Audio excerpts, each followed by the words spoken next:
Hi, I'm Pau Murcia from Universitat Politècnica de Catalunya, and this last year I was studying Erasmus in Politechnika Gdańsk in Poland, and my professor of reliability structure was Marek Skowronek, and I'm going to do a presentation about subset method applied in problems. So first of all, let's talk about the table of contents. First point is introduction. The second one is subset method. And then I'm going to explain two examples. The first one is a linear oscillator with just a degree of freedom. And the second one is a 5-story nonlinear hysteretic shear building. Point number 4 and point number 5 will be discussion of the results and the conclusions of the presentation. First of all is the introduction. So we're going to use Gaussian white noise process. What is white noise, this white noise process? It's a random signal having equal intensity at a different frequencies, given in constant power spectral density. And it uses a statistical model for signals. And if we are going to talk about discrete time, we're going to use discrete signals. So, whose examples are regarded as a sequence of serially uncorrelated random variables with zero mean and finite variances. Also, it will be a requirement, well, not a requirement, but something to simplify the process, that the samples would be independent and identically distributed random variables. Like I said, to simplify the representation of this white noise. The thresholds, which we will define as B sub I, are chosen adaptatively based on the parameterization of the failure, which we will define as F, and the choice of a specific consequence of values. Second point is the subset method and explanation. Subset method is used to solving the first execution failure probabilities. If F, like we denote the failure domain, the subset failure regions F sub I, are arranged to form the decreasing sequence of failure events. So we define F sub 1, F sub 2, so on till F sub M, which is the last one, and this is equal to the domain that we are studying. The probability of failure P sub F can be represented as the probability of falling in the final subset, given that on the previous step the event belonged to subset F sub minus 1. So P sub F, the probability of failure, is equal to the probability of the event that we are going to study divided by the probability of the event that belonged to subset to the previous one, multiplied by the previous the probability of the previous event. By repeating the process, so on, and the following equation is obtained, which is an expansion of the equation before explained, which is a productory till the last value. In the simulation, conditional samples are generated from a specifically defined Markov chains, so that they gradually populate each intermediate failure region until they cover the whole domain, which we called F. Subset method definition and parameters. In the study of these two problems, we are going to define some parameters to take into consideration. The first one, the input, is W depending on T, which it will be a Gaussian white noise process. Depending on the spectral density called S.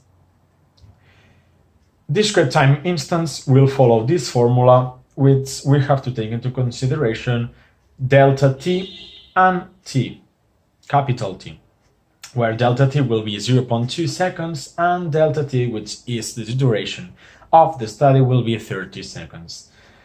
Second one, it's N, which is a relation shown here between delta T and the duration of the study, and it equals 1501, which is the number of time instance that we will use in the study. Uncertain state we will use an uncertain state vector called theta, which generates a different well, not different, but introducing this discrete time instance in the Gaussian white knight process input equation. It will follow this formula, and also we have to define two more parameters: the intermediate threshold, which will be defined as b sub I, with this formula, the probability of the first one, and also p sub 0 will be 0.1. Also, the proposal PDF will be uniform, and with a width of 2. Example 1, which will be a single degree of freedom linear oscillator. This is a very easy example, academic and theoretically more easier compared to the second example. The data shown, it's a natural frequency, which is 7.85 radians per second. Damping ratio, which is T, which will be 2% equal. And the white noise excitation equation, which will follow this formula, this PDF shown before, which will be equal to the input. This failure definition will follow this formula with taking into consideration the maximum value.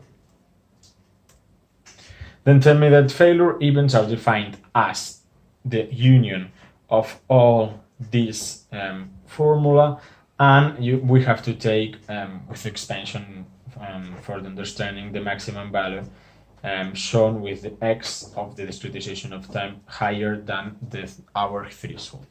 The total threshold level B, it goes like this: V sub 1 is lower than B sub 2, and so on till the last one, which all them will be equal to the level. Example number 2, it's a 5-story nonlinear hysteric shear building, which is a more complicated example, and it's a hysteric behavior under an earthquake motion modeled by a non-stationary stochastic process. The data will be the story masses, like M is 45.4 10 to the power of 3 kilograms to all the stories, and linear the story stiffness varies through all these values, all these 5 values, and we will use a Vogtwen hysteric element with these parameters, alpha, beta, and nu, this one shown here, and the strengths of 12 newtons, and the natural frequency of 1.25 hertz. The base excitation, we have to take into consideration that we will use the input formula W depending on T, and also an envelope function depending on time, which we will call E depending on T, where the domain frequency is W S sub 1 15.7 radians second, and W sub 2, which will be 1.57 radians second. That is the lower one. And also it's defined 2 parameters, one depending on S1, which will be 0.6, and the other one depending on S2, which will be 0.8. The envelope function is defined here, and as we know before, the time varies from 0 till 30 seconds, and it's shown here different ways of, not different ways, but different intervals of the function depending on where it's located. We have to use one or the other one.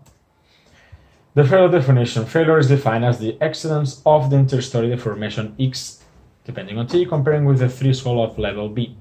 So before, also we take the maximum value, and determinate failure is computed as the formula showed below. The discussion of results. It is used a number of samples computed, which we will call n, and it's from 500 to 1000, 1500, and 2000. And as shown before, this is the first one graph, showed the example 1, and this is the second one graph.